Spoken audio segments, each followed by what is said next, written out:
आरब को बचपन में उसके परिवार ने लगभग नजरअंदाज कर दिया था। माँ का ध्यान ज्यादातर गोद लिए बेटे पर था, लेकिन वर्षों की कड़ी मेहनत और लगन से आरब ने बड़ी सफलता हासिल की। वह ड्रैगन किंगडम का सबसे युवा इंजीनियरिंग अकादमिशियन बन गया और विज्ञान अकादमी के डीन ने उसे अनुसंधान संस्थान में शामिल होने का निमंत्रण दिया। आरब की सफलता से स्कूल में हलचल मच गई, क्योंकि उसका गोद लिया हुआ भाई, जो हमेशा उसके अवसरों पर नजर रखता था, अब खुद को पीछे महसूस कर रहा था। इसलिए उसने अपने दोस्तों को आरब के खिलाफ भड़काया, उसकी प्रतिष्ठा को नष्ट करने की साजिश रची और यहाँ तक कहा कि वह अवसर छोड़ दे और परिवार से अलग हो जाए। इस साजिश के तहत आरब को बुरी तरह पीटा गया और जब वह बेहोश हो गया तो उसे अस्पताल ले जाया गया। जब आरब को होश आया, उसने अपनी माँ और बहन की बातचीत सुन ली और यह सच्चाई सामने आई कि माँ असल में गोद लिए बेटे को अधिक प्राथमिकता देती थी। उन्होंने अपने पति यानी आरब के पिता के साथ मिलकर एक नाटक रचा ताकि आरब का अवसर गोद लिए बेटे को मिल जाए। डीन को जब यह सब पता चला तो गोशी समूह की महिला अध्यक्ष, एक बहुत प्रभावशाली महिला, ने आरब की प्रतिभा देखकर अपने बेटे को उसका शिष्य बनाने की इच्छा जताई। लेकिन वह महिला अध्यक्ष वास्तव में आरब ही था, जो अपनी माँ के लिए एक योजना बना रहा था। उसने अपने भाई को शिष्य बनाने की सहमति दी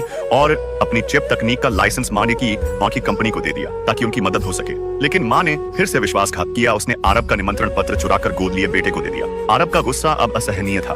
उसकी माँ ने उसकी बदनामी की अनुमति दी ताकि गोद लिए बेटे की इज्जत बचाई जा सके। मीडिया से सवाल पूछवाए कि क्या आरब अब अपंग हो गया है। यह सब आरब बर्दाश्त नहीं कर पाया और गुस्से व पीड़ा में वह फिर से गिर पड़ा, खून थूकते हुए। माँ ने तब चिंता दिखाने का नाटक किया और उसे मनाने की कोशिश की। उन्होंने कहा, ड्रैगन किंगडम की चिप का लाइसेंस हमें मिल गया है और 3 दिन बाद समारोह में हम साइन करेंगे। लेकिन माँ को यह नहीं पता था कि जिस तकनीक की वह बात कर रही थी, वह भी आरब ने दया में उन्हें दी थी। अब 3 दिन बीत चुके हैं और लाइसेंस समारोह शुरू होने वाला है। माँ खुश है, सोच रही है कि वह कंपनी के लिए लाइसेंस लेगी और तरक्की करेगी, लेकिन उसे यह नहीं पता कि एक भयानक झटका उसका इंतजार कर रहा है। आरब अब इस सोच में है कि क्या वह समारोह में सच्चाई उजागर कर दे, क्योंकि उसे अपनी माँ से गहरी निराशा हुई है। लेकिन वह माँ को अपमानित नहीं करना चाहता। माँ की पक्षपात और स्वार्थ ने अपने ही बेटे को बार बार आहत किया। आरब ने बार बार क्षमा, दया और प्रेम दिखाया। यह कहानी दिखाती है कि कभी कभी सबसे बड़ा घाव अपनों से मिलता है और सच्चे रिश्ते का मूल्य तब पता चलता है जब उन्हें खो दिया जाता है।